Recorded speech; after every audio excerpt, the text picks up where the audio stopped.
आपको मालूम था? फोन कब बजा संजय जी का? कब पता चला कि मंत्री बनाए जा रहे हैं? मुझे कोई पता नहीं था। हाँ हाँ। मेरे नेता जब से पार्टी टूटी थी जी। तो मैंने घर परिवार छोड़ के फिर से पार्टी को खड़ा करने का, भैया को स्थापित करने का मैंने घर परिवार सब कुछ छोड़ दिया था। और मैं 28 वर्ष से हूँ, बाकी का जिंदगी भी इस पार्टी के झंडे के नीचे। मेरा जो मृत्यु होगा तो इस झंडे का मेरा कफन बनेगा। बड़ी बात कह रहे हैं आप। एकदम बिल्कुल। और ये साबित करेंगे, क्योंकि 28 साल कोई एक पार्टी में नहीं रहता। मैं हूँ, आगे भी रहूंगा। सब लोग मेरे वाक हैं। बकरी जनता मालिक ने मुझे बेटा स्वीकार किया, मैं बेटा भाई भतीजा के रूप में काम करूंगा। नमस्कार, हमारा नाम है समरीन और आपने देखना शुरू कर दिया है लाइव सिटीज। देखिए, आपने देखा है कि आज का दिन वाकई में ऐतिहासिक दिन है। आपने देखा है कि 10वीं बार भी बिहार में नीतीश कुमार, आपने देखा कि आज नीतीश कुमार ने 10वीं बार मुख्यमंत्री पद की शपथ ली है। वहीं 26 मंत्रियों ने भी शपथ ले ली है, जिसकी लगातार हम आपको तस्वीरें भी दिखा रहे हैं। और आपने ये भी देखा है कि एलजेपीआर कोटे से 2 लोगों ने मंत्री पद की शपथ ली है। वो 2 लोग कौन है, इसको लेकर के भी लगातार सस्पेंस बना हुआ था, लेकिन आज उस सस्पेंस से पर्दा उठ चुका है और हमारी भी खबर पर मुहर लगी है। तो ऐसे में लाइव सिटीज ने भी अभी अभी बिल्कुल एक्सक्लूसिव बातचीत की है मंत्री संजय पासवान से। तो क्या कुछ बता रहे हैं मंत्री संजय पासवान, सबसे पहले आप उनको सुनिए। अच्छा, क्या आपको मालूम था? फोन कब बजा संजय जी का? कब पता चला कि मंत्री बनाए जा रहे हैं? मुझे कोई पता नहीं था। हाँ हाँ। मेरे नेता, मेरे आदर्श आदरणीय चिराग पासवान जी ने हमको विधायक बनाए।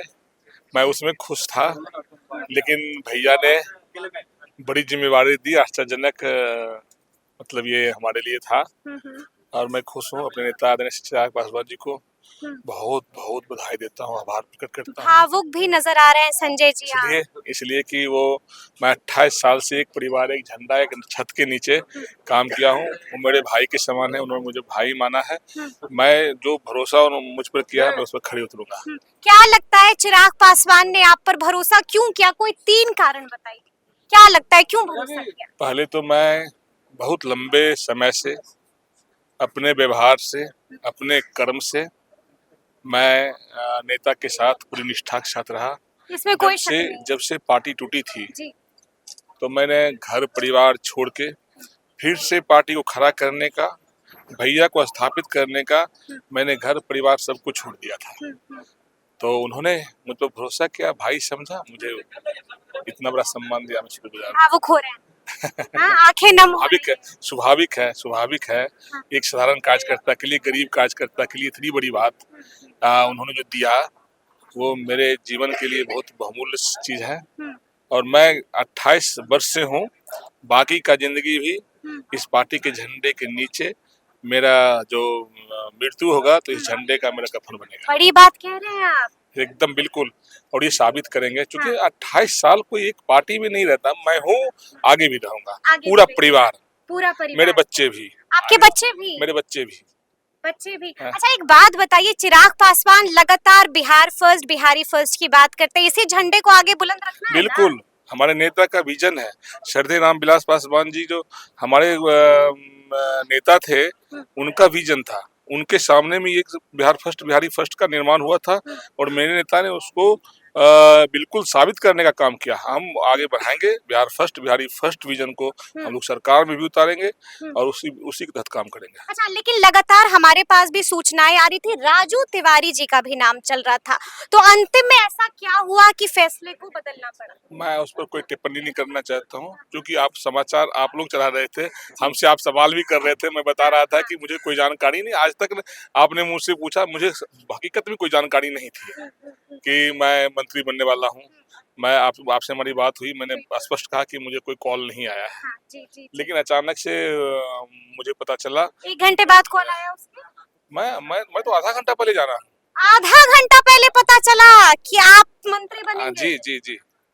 तो मैं गया, जी। अपने नेता के साथ गया, शपथ लिया। यानी कि मानने कुर्ता पैजामा पैजामा सिलवाने का भी समय कोई नहीं जरूरत ही नहीं है, पुरानी वाली कुर्ता पैजामा है। है, पुराना ही वाला है। जूता कुर्ता देखिए, मैं पैजामा। इसी जी। जूता से चुनाव लड़ा हूँ, हाँ, यही जूता पहनकर मैं चुनाव लड़ा हूँ। जी जी। बकरी विधानसभा के हमारे सारे हाँ। मेरे गार्जियन हैं, घनश्याम बाबू हैं, हाँ, हाँ। मुखिया जी हैं, यहाँ हैं सारे लोग, मुखिया जी, सब लोग, सब गार्जियन अभिभावक मेरे साथ। विधानसभा का 75% हिस्सा हम्म, मैंने पैदल नाप दिया, बिल्कुल बिल्कुल। पैदल चल के। अगर आप मेरे देखा फेसबुक को बिल्कुल देखा तो आपका वीडियोस मैं देखा। चल के नाप दिया, जी, क्योंकि मैं एक साधारण फल भी आपको मिल गया। बिल्कुल, सब लोग मेरे अभिभावक हैं। हाँ। बकरी की जनता मालिक ने मुझे बेटा स्वीकार किया, मैं बेटा भाई भतीजा के रूप में काम करूंगा। मंत्रालय कौन सा चाह रहे हैं, ये तो ये बताइए। ये मुख्यमंत्री जी के अधिकार क्षेत्र का मामला है, हाँ हाँ, जो भी देंगे स्वीकार है। जो भी देंगे वो स्वीकार करेंगे बिल्कुल, आप। बिल्कुल। लेकिन जो फॉर्मूला हम लोग देख रहे हैं, क्या एक और एलजेपीआर कोटे से मंत्री बनाया जाएगा? निश्चित रूप से हमारे नेता इस पर विचार करेंगे, हाँ हाँ, और कोटा तो मिलना ही चाहिए, हिस्सा जो तो हाँ। वाजिब है। 6 पर 1 है, बिल्कुल, तो उस हिसाब से एक और है राइट। जिनको मंत्री बनाया जाएगा राइट, एलजेपीआर राइट। से। तो देखा आपने कि किस तरह से भावुक हो गए संजय पासवान। आपने देखा कि किस तरह से उनकी आंखें नम हो गई। बड़ा खुलासा कर दिया है, साफ साफ कह दिया है कि आधे घंटे पहले हमारा फोन बजा, बड़ी बात कह दी, बड़ा बयान दे दिया, बड़ा खुलासा कर दिया। और आपने ये भी देखा कि उन्होंने राजू तिवारी को लेकर के क्या कुछ कहा, और आपने ये भी देखा कि उन्होंने साफ साफ कह दिया है कि जी हाँ, एक और एलजेपीआर कोटे से मंत्री बनाए जाएंगे। तो अब देखना होगा कि आगे आगे बिहार की सियासत में क्या क्या होता है। तो फिर ये पूरी खबर, पूरी बातचीत और पूरा वीडियो आपको कैसा लगा है, कमेंट करके हमें जरूर बताइएगा। तो ऐसे तमाम अपडेट्स के लिए बिल्कुल ऐसे ही हमारे साथ बने रहिएगा और देखते रहिएगा लाइव सिटीज। बहुत शुक्रिया। अच्छा, क्या आपको मालूम था फोन कब बजा संजय जी का? कब पता चला कि मंत्री बनाए जा रहे हैं? मुझे कोई पता नहीं था। हाँ हाँ, मेरे नेता जब से पार्टी टूटी थी, जी तो मैंने घर परिवार छोड़ के फिर से पार्टी को खड़ा करने का, भैया को स्थापित करने का, मैंने घर परिवार सब कुछ छोड़ दिया था। और मैं 28 वर्ष से हूँ, बाकी का जिंदगी भी इस पार्टी के झंडे के नीचे। मेरा जो मृत्यु होगा तो इस झंडे का मेरा कफन बनेगा। बड़ी बात कह रहे हैं आप। एकदम बिल्कुल, और ये साबित करेंगे, क्योंकि 28 साल कोई एक पार्टी में नहीं रहता। मैं हूँ, आगे भी रहूंगा। सब लोग मेरे अभिभावक हैं। बकरी की जनता मालिक ने मुझे बेटा स्वीकार किया, मैं बेटा भाई भतीजा के रूप में काम करूंगा।